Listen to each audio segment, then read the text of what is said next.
It's up to you, New York, New York.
How we doing, guys? Welcome back to another episode of the Richie Hicks Jr. Sports Podcast here on Facebook and YouTube. I am Richie, your host, and I am riding solo.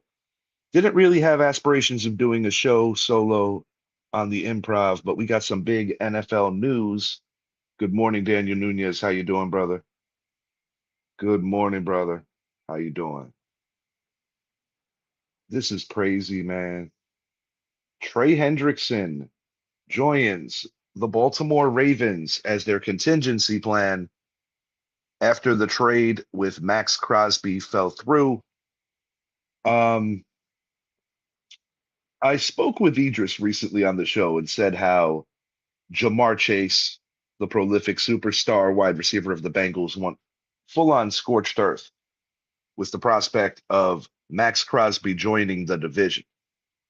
But now that your former teammate, Trey Hendrickson, who the Bengals could not afford in part because they pay Chase, Higgins, and Burrow the amount of money they do, is now going to a division rival. So now you are tasked, if you're Joe Burrow and that Cincinnati offense, having to face three of the absolute best pass rushers in the NFL in Trey Hendrickson, Myles Garrett, and TJ Watt. I do not envy Joe Burrow one bit. Yeah, Nunez, it's crazy. The Bengals have failed Joe Burrow for so long with an inadequate offensive line and just not being able to get enough defensive playmakers on that side of the ball. Because over the course of the last few years, I remember a couple of seasons ago here at the show, we used to make jokes about how, man, they're the best 0-4 team in the history of the league and da da da. But defense wins championships. And I'm not saying every single team has to have an elite defense to win. I mean, the Bengals went to the Super Bowl with a middle of the pack offensive line and a middle of the pack defense. But to just completely neglect that side of the ball as consistently as they have done in the Joe Burrow era is just really a huge injustice. I mean, I get it. We love watching the Bengals play offense. T. Higgins, one of the better number two receivers in the league. Jamar Chase, arguably the best in the league overall. And Joe Burrow, top five quarterback, no question, but often injured as he does not have protection. Um, it's way too early. You got to draft. There's a lot to come, but it's hard for me to feel that the Cincinnati Bengals are not going to be the worst team in the AFC North this year. Pittsburgh has gotten better in the receiving room. One would assume Rodgers is returning. I even suggested the idea of Murray and Rodgers both going there, even if Murray has to sit and come in on some packages. Could be a better situation for his overall career, as Pittsburgh is a pretty good franchise. The Ravens, in transition with Jesse Minter, the new coach, are really looking to become a defensive force that they were known for so many years, going back to the Ed Reed, Ray Lewis era. And of course, you have the Cleveland Browns, who have the reigning defensive MVP defensive player of the year, I should say, in Myles Garrett, a young Shador Sanders. They're a team that is going to try to compete as well, and not far removed from being a playoff team in the Kevin Stefanski era. Yeah, no shit, man. I too am happy, but we're not out of the woods yet on Dallas not acquiring a good player. I've read that Dallas might not be engaging with Crosby because of the physical, because that's another edge rusher that we have to worry about potentially as division rivals of the Dallas Cowboys. You're an Eagle fan, I'm a Giants fan. But yeah, I must admit, I'm glad he didn't go to Dallas. I thought it really was in the works, possibly even Indy. Of course, Indy wouldn't affect us. But this is a huge news bit, and it's been a growing trend in the NFL when players do not get paid by their original team, that they have a propensity for staying in the division and getting paid by a rival. We've seen it numerous times over the years. You know, you have Patrick Queen going to Pittsburgh, Saquon going to your team. We see it all the time now, where in the past we saw it maybe once in a while. I think the most polarizing time in the past when we saw it was when the Dallas Cowboys and San Francisco 49ers was the absolute best rivalry in the early part of the 90s, first half of the 90s. And Dion changed the championship scope by leaving the 49ers and going to Dallas. He ended up winning a championship with each team. Dallas was already well on their way to a dynasty prior to Dion joining, but he really put them over the top. And I've said this to Zappy, I've said it to Shed, our resident Cowboy and 49er fan here, that Dion was more important to the 49ers than he could ever be to the Dallas Cowboys. I also said it to former 49er and Super Bowl champ William Barnum Floyd when he was a guest here. But this is huge news, man. Big time news. Trey Hendrickson, one of the more, I don't even know if you can call him underrated, but I'm going to say it. I feel that he's an underrated talent because when people think about Cincinnati, they don't think about the defense. This guy is a game wrecker. And personally, I think he actually might be a better catch than Max Crosby. That's saying something. We'll see if that comes to fruition. I wish Max Crosby health, you know, a really hard worker in his own right. I just hope he doesn't come to our division, but Max Crosby will get a deal somewhere. There will be a deal done. Of course, the Raiders have to go back to square one and trade him again. But huge news out of the NFL. And going to turn our attention over to baseball for a second. Team USA is on the ropes. The biggest win in Italian baseball history yesterday, as Team Italy really just gutted out a win and held off a potential late comeback by the Americans. I got to tell a little side story here. Yesterday was the anniversary of a great friend of mine who I considered a brother, Matthew Sear, the biggest Boston fan you'd ever know. This man loved the Bruins, the Patriots, the Celtics, and of course, the Red Sox. And over the years, on eventful moments or what is things coming into fruition that have to do with him. I'll give you an example. Brett, his daughter's my goddaughter. On the day that she was born, I was on the phone getting updates. I was at a local ale house getting my grub on, getting my drink on, watching a really good Red Sox Yankee game. It won extras. He named his daughter after Maddie with D's. And the Red Sox ultimately won a dramatic game over my Yankees. And I said, it's just fitting that this would happen. I did find it ever so comical, even though it was at the expense of my favorite Yankee currently, that Weissert, for the Italians, who is a pen man in Boston, struck out Aaron Judge. Now, so many other variables as to why the Americans didn't win this game. First and foremost, I got to give the Italians credit in the field. They really made some spectacular plays. They recovered well in moments of adversity. The Americans out-hit the Italians substantially yesterday, but they just could not get the big inning to go. PCA, Pete Crow Armstrong, deserves some credit. 2 home runs. He did everything in his power to win that game. I would have to say the biggest dud for the Americans during this tournament, and it's such a short time. You have all the talent in the world, but you have such a short time to get everybody together and fly together, win together. It's not the easiest task, no matter how much talent you have. But Bryce Harper has been in my opinion, a huge disappointment for the American team. And with it's not just predicated off of head-to-head and records, it's also how many runs given up. Mexico, who's playing the Italians today, have a loss. They lost to the USA 2 days ago. Um, the USA's easiest way in is a Mexico loss, which will keep the Italians undefeated.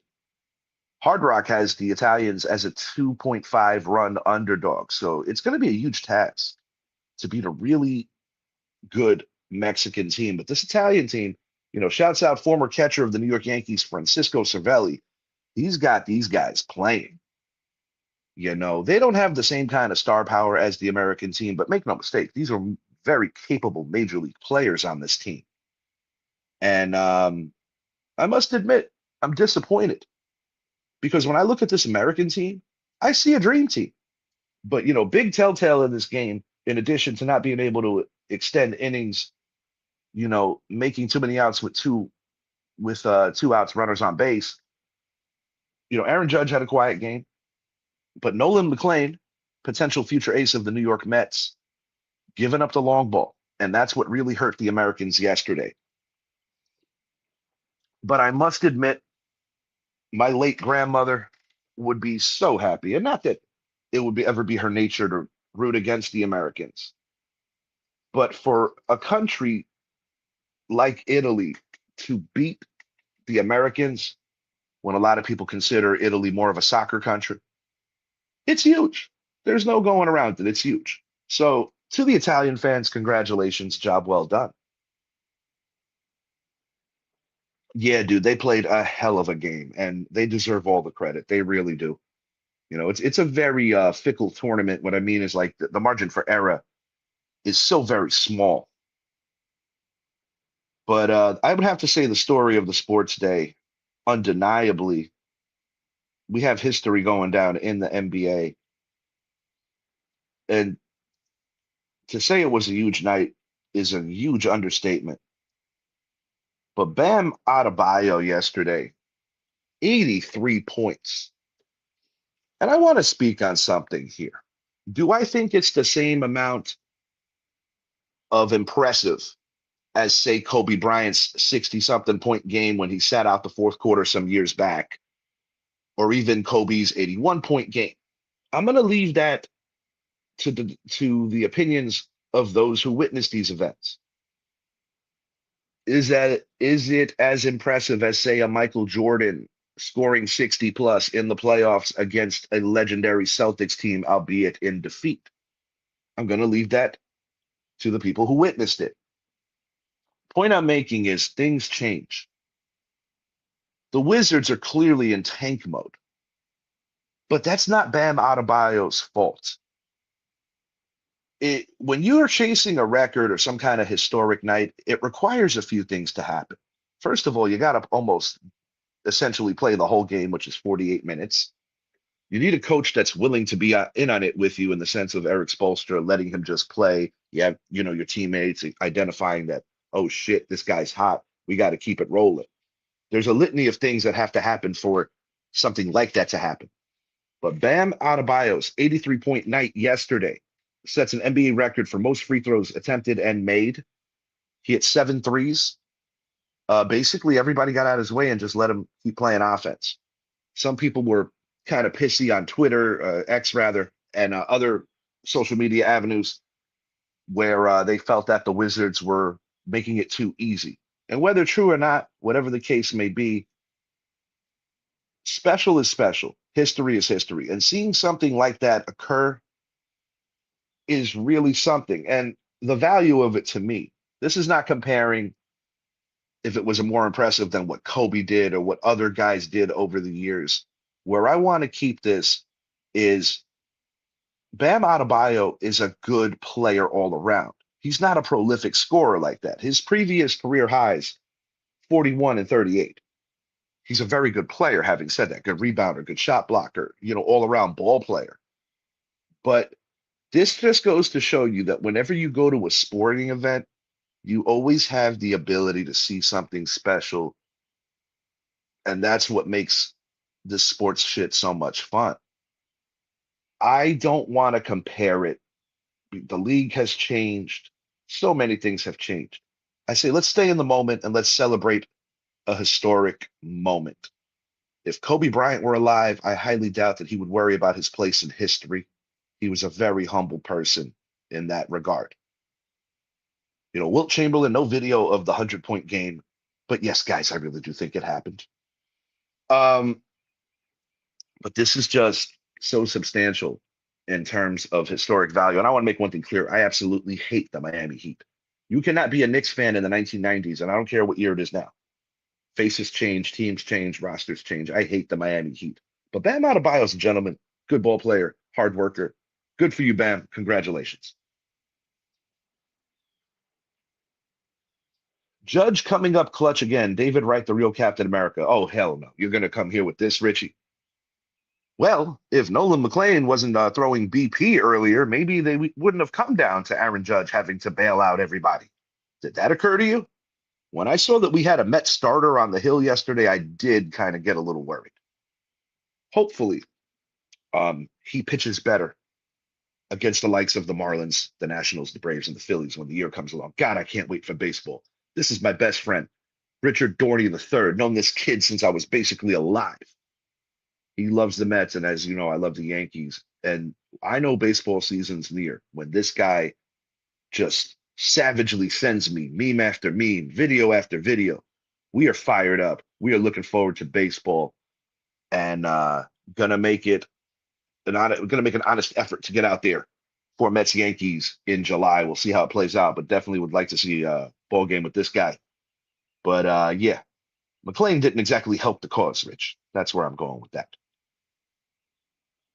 All right, back to Bam for a second before I get out of here. I think that's what people need to take from that.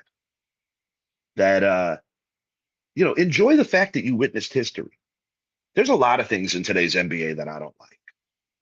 I don't like the fact that certain guys just go into business for themselves. It's not the same product or the same league that it was during the golden era. But that doesn't mean that it's still not worth watching or there's still not a value to it. Athletes have evolved. There's certain things, but that's what makes it great. You could always debate. Like I saw a recent interview with Lawrence Taylor. He was literally on the golf course. And they asked him what he thought about when they say, who's the next LT and this and that. And he says, I'm not really worried about that. He said, the game is softer and I'm comfortable with my contributions to the Giants and to the league.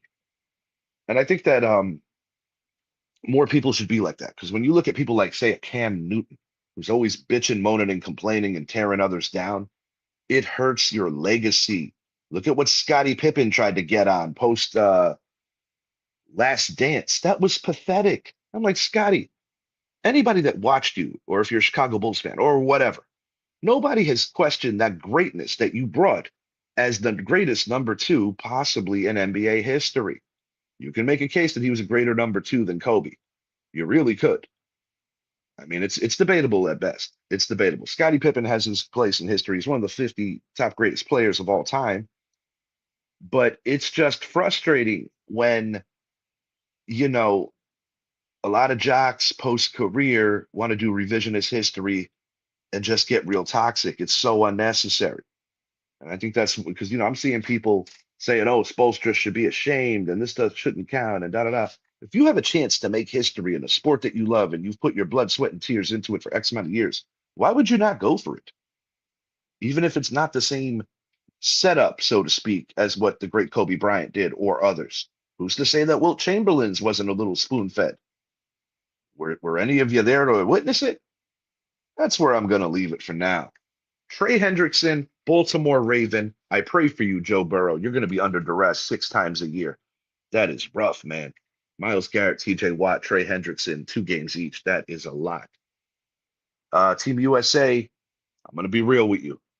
I don't feel good about it. I'll be rooting for the Italians today, but I don't feel good about advancing out of Pool B. And Bam Adebayo, phenomenal night. Also want to make a quick shout out to my New York Football Giants picking up Patrick Ricard. Really happy about teams that still employ and deploy the fullback position.